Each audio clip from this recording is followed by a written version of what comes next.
Hello बच्चों, 10वीं कक्षा पाठ 2 तत्वों का आवर्ती वर्गीकरण। अब तत्वों का वर्गीकरण सर्वप्रथम डोबे राइनर इस वैज्ञानिक ने किया।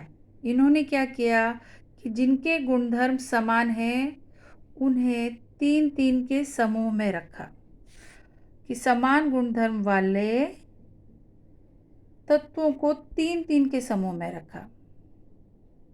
ओके, जिनके गुणधर्म समान हैं उन्हें तीन तीन के समूह में रखा।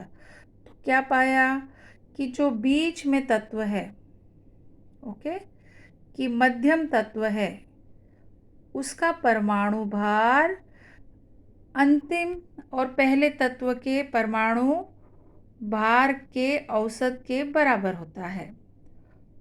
तो बहुत ही इम्पोर्टेंट 2 नंबर का प्रश्न आता है। नियम लिखो, डोबे राइनर का त्रिक नियम। नियम क्या है कि समान गुणधर्म वाले तत्वों को तीन तीन के समूह में रखा। यहाँ पर लिखा है पेज नंबर 16, ठीक है। और इस तीन तीन के समूह को क्या कहते हैं? त्रिक। जोड़ियां मिलाओ में आता है। इस तरफ अगर पहले समूह में लिखा है वैज्ञानिक का नाम डोबे राइनर, तो उसकी जोड़ी आपको त्रिक से मिलानी है। त्रिक का अर्थ है तीन तीन का समूह, ठीक है। तो मेन है कि समान गुणधर्म वाले तत्वों को तीन तीन के समूह में रखा और फिर उनको परमाणु द्रव्यमानों के आरोही क्रम में, आरोही क्रम यानी जिसका परमाणु द्रव्यमान कम है उसे आगे, फिर जिसका अधिक है उसे बाद में रखा। तो क्या पाया कि जो मध्य तत्व है उसका परमाणु द्रव्यमान अन्य तत्वों के परमाणु द्रव्यमान के औसत के बराबर होता है। परमाणु द्रव्यमान को आप परमाणु भार भी लिख सकते हो। तो पहला नियम, डोबे राइनर ने समान गुणधर्म वाले तत्वों को तीन तीन का समूह में रखा, इस समूह को त्रिक नाम दिया और परमाणु द्रव्यमानों के आरोही क्रम में रखा। तो क्या पाया कि मध्य तत्व का परमाणु भार अन्य तत्वों के परमाणु भार के औसत के बराबर होता है। पहला उदाहरण है लिथियम, सोडियम, पोटेशियम। ये तीन तत्व हैं बच्चों। लिथियम का परमाणु भार है 7, सोडियम का 23 और पोटेशियम का 39। तो ये तीन तत्व हैं जिनके गुणधर्म समान हैं और इनका आरोही क्रम है लिथियम, उसके बाद सोडियम, उसके बाद पोटेशियम। Lithium, sodium, potassium. तो मध्य में कौन सा तत्व है? सोडियम। तो इसका जो परमाणु भार रहेगा इन दोनों के औसत के बराबर। तो पहला उदाहरण लिथियम, सोडियम, पोटेशियम डोबे राइनर के त्रिक हैं। ओके, इसके बाद वैज्ञानिक न्यूलैंड इन्होंने क्या किया? इन्होंने वर्गीकरण करते समय क्या किया कि तत्वों को परमाणु द्रव्यमानों के आरोही क्रम में रखा। आरोही क्रम में तत्वों को रखते गए। तो क्या पाया कि आठवें तत्व के गुणधर्म पहले तत्व के गुणधर्म के समान होता है। बस यहीं तक लिखना है कि डोबे राइनर ने तत्वों को परमाणु द्रव्यमानों के आरोही क्रम में रखा। उन्होंने पाया कि आठवें तत्व का गुणधर्म पहले तत्व के गुणधर्म के बराबर होता है। जैसे यहाँ पर तत्वों को परमाणु भारों के आरोही क्रम में रखते गए हैं। तो हाइड्रोजन के बाद आया है lithium, beryllium, boron, carbon, nitrogen, oxygen, fluorine, sodium. तो हाइड्रोजन के बाद अगर तत्वों को क्रम से रखते गए तो आठवें नंबर पर फ्लोरीन आता है। फ्लोरीन के बाद आठवें नंबर पर तत्वों को रखते गए क्लोरीन। तो यहाँ पर देखा गया है कि इनके गुणधर्म समान होते हैं।